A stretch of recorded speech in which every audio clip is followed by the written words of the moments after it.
When Drew McIntyre kicked Jey Uso's head off, it just felt right. The moment of a generational heel run was about to happen and we were about to witness greatness. The Rock once said, "You boo because it's the truth." He speaks the truth and the truth hurts them and his fellow wrestlers. Drew McIntyre is one of the best heels today, but what triggered this heel run? Drew McIntyre was lovable as a babyface. He became a Royal Rumble winner, went on to main event WrestleMania, but the best moment of his career came in front of no fans as he beat Brock Lesnar.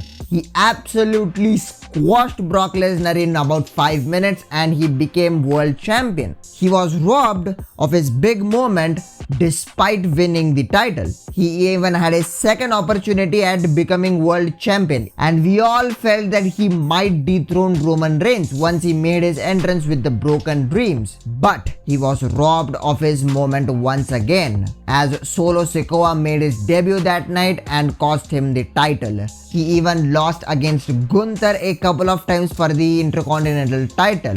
He has continuously lost these big matches, but he was obsessed over becoming world champion. So when a secondary title was introduced, Seth Rollins became the inaugural world champion.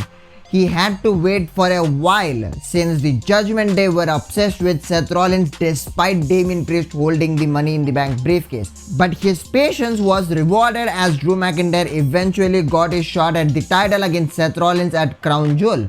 But the result? Another failure. Another big match, another loss. Around the same time, his arch enemy Jey Uso was drafted to Monday Night Raw by the politician in Cody Rhodes.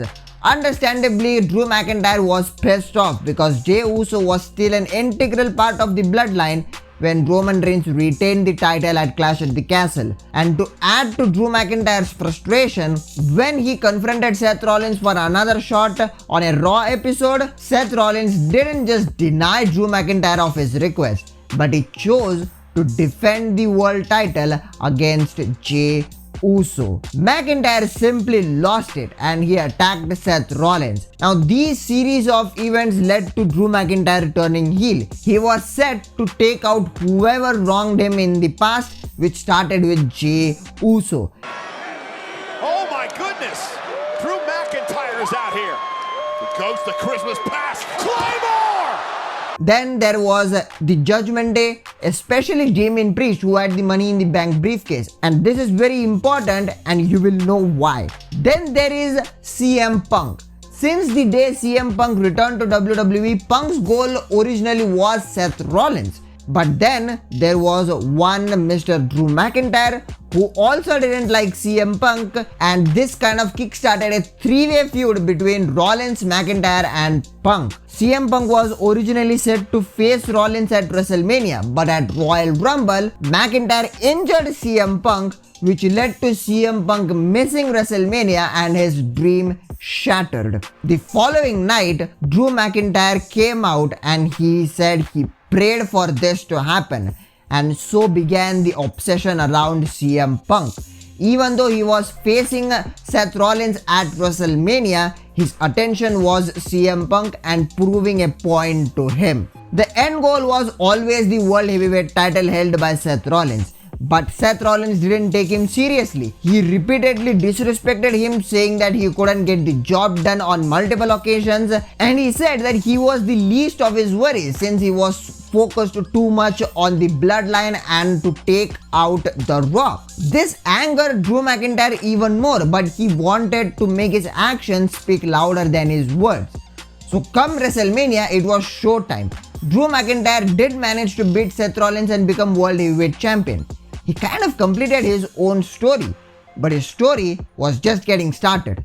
Remember CM Punk? After the match, he went to CM Punk, who was at the announcer's table, and showed him the world title he just won. CM Punk being CM Punk, he just lost it and he attacked him. And that's when Damien Priest cashed in and he won the world title. He was champion for 5 minutes and 46 seconds. His obsession with CM Punk cost him the World Heavyweight title. If McIntyre had let Damien Priest cash in earlier, then he wouldn't be in this situation in the first place. He became his own downfall. This is such an interesting character arc for Drew McIntyre.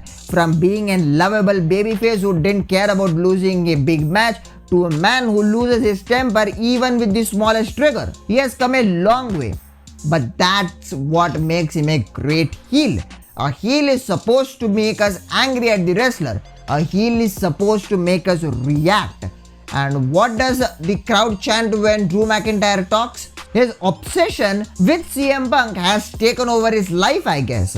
Look at his Twitter game as well. Drew McIntyre on Twitter is probably the best thing right now. I mean, he literally tweeted bored at work during his match against Seth Rollins at WrestleMania 40. This is the kind of work a heel is supposed to do, and in recent times, no heel has done this amount of work. But Drew McIntyre has, and he is reaping rewards for his good work. He is facing Damien Priest at Clash at the Castle home. In Drew's words, the fans are gonna eat Damien Priest alive. And this is the right time for Drew McIntyre to become World Heavyweight Champion. His time has come now, and it's now or never.